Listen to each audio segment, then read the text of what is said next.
an Olympian twice. You really need to choose your people carefully in this sport, definitely. Does it get lonely sometimes? Yeah, it does. It does. It gets lonely even on the court. You can have 10 people in your box, but still you are going there alone and you're competing alone. And honestly, I'm not the best in mental preparations. I still have a lot of work to do. It's all right. All of us have things to improve Yeah, on. definitely. Yes. That's a good thing. If you're a tennis coach, you first of all need to be a good psychologist. At least that's what I think. And I would prefer Olympics to anything in the world. You know, for me, winning gold would be the top of my career, even if I never win a Grand Slam.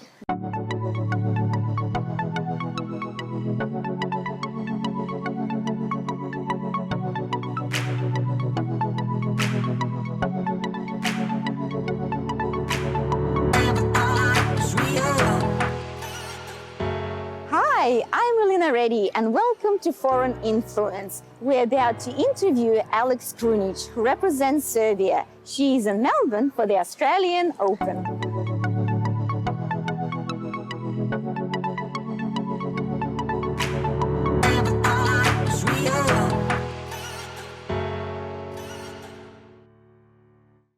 Alex, thank you so much for being a guest on our show. Thanks for having me. It's such a pleasure to welcome you in Melbourne for the Melbourne tennis. Thank you for having me here, and I'm definitely happy to come back to Australia and my favorite Grand Slam. Where were you born and what memories do you have of your childhood? I was born in Moscow, in Russia, and obviously I have a very cold memories and snowy. I was born in 1993. My parents moved there to work. My father works there. My mom, they are still there. I started practicing when I was 4 with an older man, Alexander Petrovich.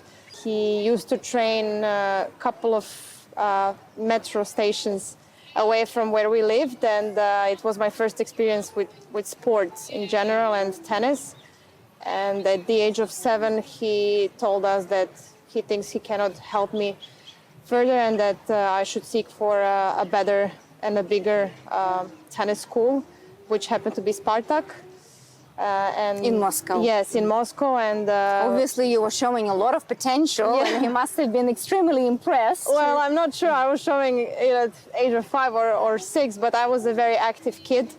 And at the age of 7, we went to Spartak in Moscow, and I was picked by my first coach, Eduard Safonov, and that's basically how my tennis journey started. And before that, when I was 3.5, 4, my late grandparents gifted me a sponge ball and a plastic racket, and that's when I started hitting all the decorations and flowers at home. So my mom decided that it's safer for her and for me to play elsewhere. So that's my first step into tennis. That's how I can say it. Incredible. But you were born into a multicultural family, is that right? Both of my parents are Serbian, actually. Oh. Yeah, so my father, he went to Russia for the university. He graduated there, then he came back to Serbia, and then he met my mother. Where did he study? He studied economy in Plihanovsky in university. So when he came back to Serbia, he met my mom, then he got the job again in Russia, so they moved. So they kept coming back to Russia, basically. Fantastic. So it was destined. Yeah. I went to Spartak. I started playing there, and I played there for more than 10 years. Did you have to combine school, Yes. like academic subjects and sport? Must have been really tough. Yeah, I was attending a normal Russian basic school where I didn't have a lot of freedom, unfortunately, and the Russian school system is very strict. Because it's very demanding. Yeah, it's very demanding, and we found some way here and there. I was picked up by my mom at around 12 after 4 classes, and then she drove me in Moscow traffic to practice. I ate my lunch in the car. In the car. Yeah, and I practiced my first practice. Then I did my homework in between 2 practices, then the second one, and then dinner in the car again on the way back home. And sometimes it took 2-3 hours, you know how it can be in Moscow traffic. Yeah. So It wasn't easy, but when I was a bit older, like 10, 11, I could already travel myself by metro. So, and Moscow subway is beautiful. It is. So, It is like a museum. yeah, like so a many museum, marble yeah, sculptures. definitely. Yeah. So, and it's pretty safe. So that's when it was a bit easier for my mom. But then my sister started playing, so she was driving her. So she was the driver for 10 years. You were a tennis family. Yeah, well. Were your parents athletic? Not really. I mean, my father played a bit of basketball in his university, and my mom played a bit of volleyball, but nothing. They weren't professional, or they didn't even play for the university properly. So they come from. What was your mom's profession? She's economist as well. So they're working in the same company even. So Wow. they are nowhere near the sport, which is good because I never had that kind of pressure of their expectations. I'm lucky in definitely in that perspective. At what point did you decide to do tennis professionally? I think Spartak was definitely where my mind started going that way. When I was 12 or 13, we traveled a lot with my coach, and I was winning basically everything. I was winning everything in Russia, everything in Serbia. I was number 2 in Europe. So How old were you at that time? 12 or 13, 12, I that think. young. Something like that. Yeah, 13 maybe. So that's when I really started taking tennis very seriously, and I was a very competitive kid in everything. I think that's the age where I really thought that this is something I really want to do, not for a living, but that was my passion, and it still is. I think that's when it started, and then at the age of obviously 17, 18, actually at 16 maybe I had to make a decision whether I want to go to college. States, I was receiving a lot of offers. Because that's the time when you finish high school in Russia. Yeah, 15, 16. I got a lot of offers from the USA to play in college, and it was very interesting. And of course, I spent some time thinking, but I wanted to continue professionally and try myself in professional waters. So I'm glad that I made that decision. But You followed your dream. Yeah, definitely. I followed my dream, my passion, and I definitely made the right decision. And yeah, I'm happy that I had this opportunity to make a choice, because some players, they make a choice to go to college because they financially cannot keep trying to be professional. So I'm definitely lucky in that way.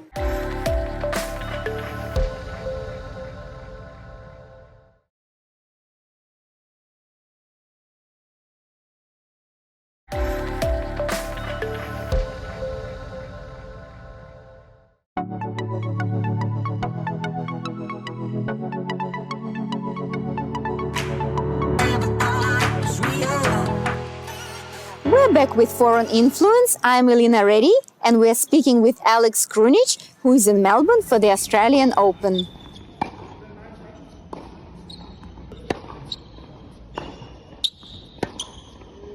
What is the life like on the tennis circuit? It Because you have depends. to travel all the Yeah. time, and the training sessions, Yeah. and time zone differences. Yeah, it's demanding. You definitely have to sacrifice a lot, or maybe not sacrifice, but that's the price you pay. You don't spend a lot of time at home. Can't be, at least in my case, I always suffered emotionally that I cannot be a proper sister, daughter, granddaughter, friend, because I can't spend too much time with my people physically, and I also, cannot think too much about everyone else's problems, even if I really do, and I try to be there for people, but it's very tiring. And in tennis, you need to be 100% mentally in it.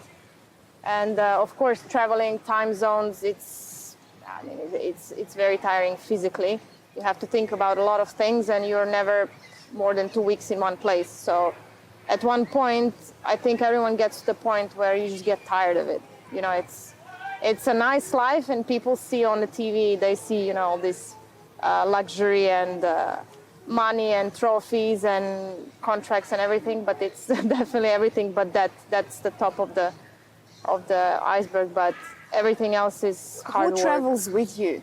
A team, obviously, depending on what you can afford, but I travel with my coach, and I sometimes take my physio. So that's my bubble in a way. There's a lot of people around us. support network. Yeah, my support network, definitely. There's a lot of people around us. You have agents, you have a bunch of people, and it's not always perfect. There's a lot of people that want to get a piece of a pie, and then the piece of fame through you and with your help. So you really need to choose your people carefully in this sport, definitely. Does it get lonely sometimes? Yeah, it does. It does. It gets lonely even on the court. You can have 10 people in your box, but still you are going there alone and you're competing alone. And You're often, in the battle. yeah, probably with you're a yourself. warrior. Yeah, you have to be a warrior. You're alone there, and definitely you definitely feel lonely, especially if you have people around you that are there when you win. But when you lose, a lot of people seem to just walk away, and they don't want to be a part of a struggle. They only want to be a part of celebration. The winning way. Yes, Yeah. yes. So, Okay. and you are there regardless. You have to be on court, and if you lose, it's on you. You can't blame anyone. So that's the tough part. What is your most favorite city to play in?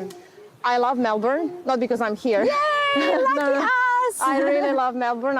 I always told my friends that it's my favorite Grand Slam, definitely. What makes it your favorite? I like the atmosphere. People are chill and they seem happy to me. Everything is easy here. They try really hard. They love their Grand Slam. I love how much crowd we always have, how many people come. So I feel like it's a part of the culture, and we're not somewhere away from the city. We're in the city. We're a part of everything, a part of the whole atmosphere and energy. So I guess it's the energy I love about it.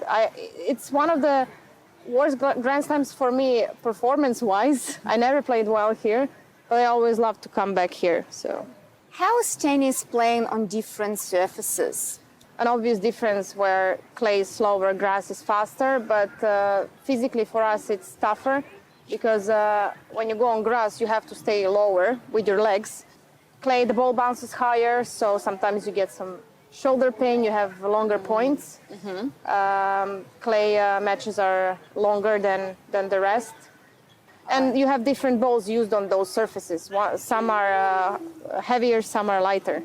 So it also depends what you prefer. For me, heavier balls are tougher to play with because I'm small. For the big hitters, it's easier. So there's a lot of nuances and different things that people don't see, but we really feel them. And there's a lot of, unfortunately, much more injuries on grass. Okay. Yeah. And who is your most memorable opponent that you played against I don't know. to these days? Yeah, I guess it's Petra Kvitova. Why is that? Yeah, that was one of the nicest wins of my career back in 2014 at the US Open. I think she was number 2 back then, I can't remember, but she was a Grand Slam champion and she was obviously someone I looked up to, and she was huge then, and I was a girl coming from qualies, trying my best.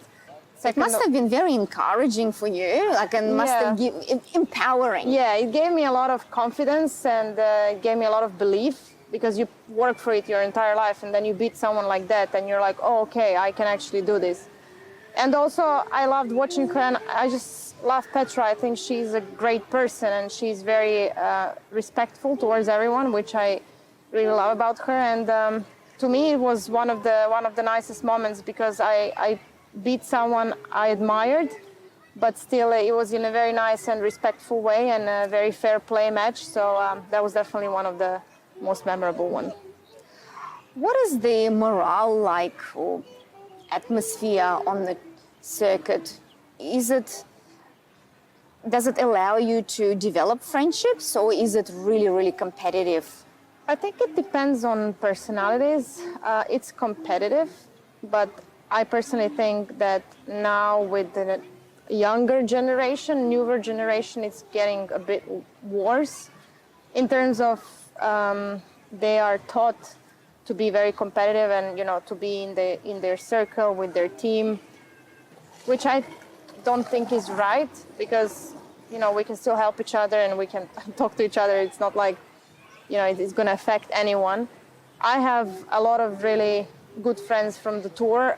With some of them I meet apart from tennis.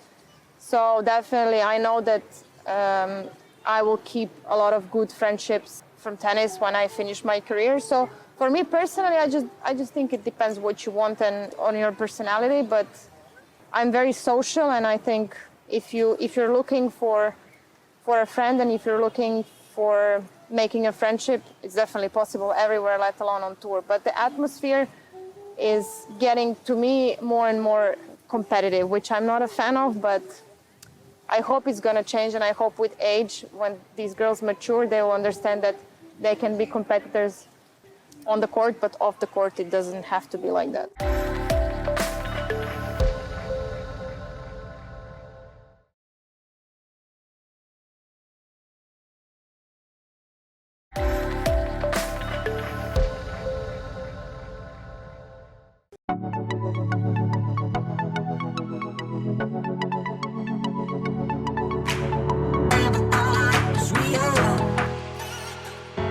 We're back with Foreign Influence. I'm Elina Reddy, and we're speaking with Alex Krunic, who is here in Melbourne for the Australian Open.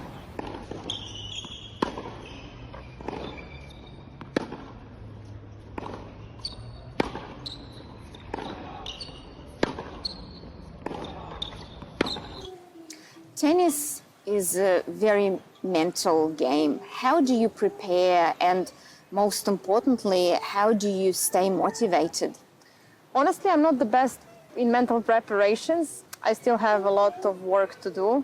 It's all right. All of us have things to improve Yeah, on. definitely. Yes. That's a good thing. I have trouble switching off because, I'm very often on my phone. There's too much information. And I think for me, the best matches I played, I had to switch off from everything at least an hour before my match. Spend time with my coach, or alone, but in a quiet place. Because I think the emptier your head is before everything, the better. Because there's always an influence outside, in the outside world. It definitely helps me to just switch off from everything at least an hour before the match, and I think that's what most players do. And how do you unwind? Oh, well, I try to spend less time in the club and on site. I think also, especially at the Grand Slam, it's just too many people, so you need to go away, at least for me. So for me, that's a very important thing to just, at the end of the day, just, I don't know, go somewhere, do something you love, doesn't matter. Everyone has something we love. To me, staying in the club long hours and, having 2 practices a day, and that's definitely not what I like. I like to be done in the morning and maybe go watch a movie or, I don't know, have a nice walk. Chill out. Yeah, chill out. I like to write. Sometimes I write songs, so Really? Yeah. Oh. So I sit sometimes by the sea if I can, or a river, or whatever is around, and just put my mind on a paper. But I guess that's one of the most important things for me. That's what really switches me off. Where does that music inspiration come from? I honestly don't know. I think probably from my life. Water inspires me a lot.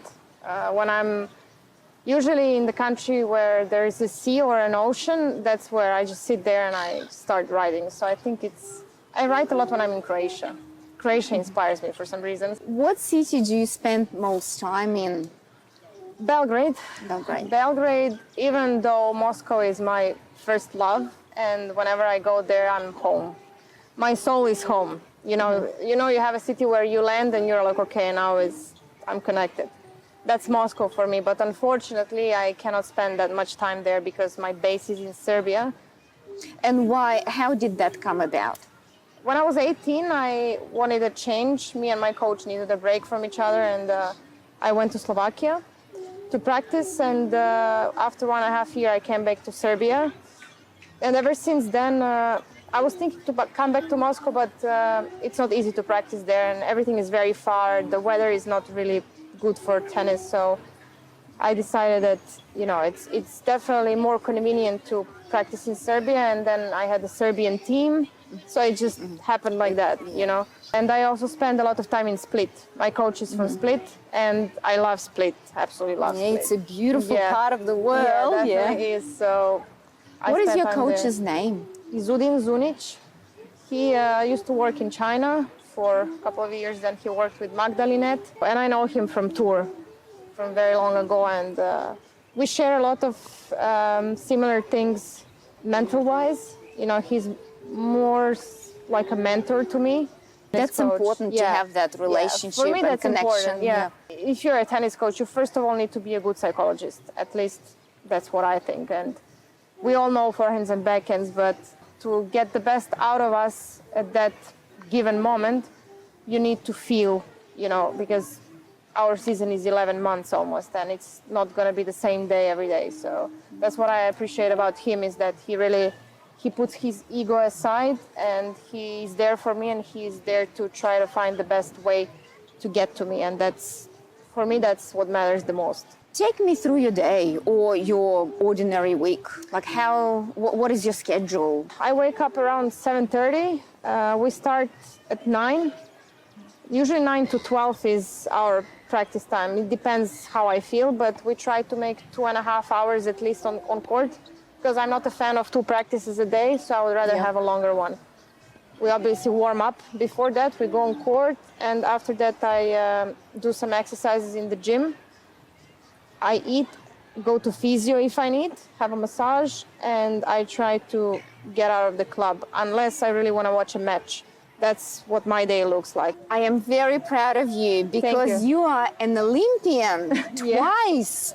Yeah. Most people who are Olympians, they are Olympians only once, but you are very lucky, and not lucky, you have worked very hard to get there. You're an Olympian twice. Yeah. What is it like to participate in the Olympics compared to Grand Slam? I would prefer Olympics to anything in the world. You know, for me, winning gold would be the top of my career, even if I never win a Grand Slam. The highest honor. Yeah, the highest honor, definitely. For me, it's like sports culture that I'm in. For me, it's the highest. And everybody cheering for one another. Yeah. It's like the top of the iceberg for me to win an Olympic medal. So it's definitely something I enjoyed enormously. And my first Olympics in Rio was unforgettable. You know, I was like a kid in the Disneyland, watching all the athletes, taking a picture with Usain Bolt. Of course, it was a classic.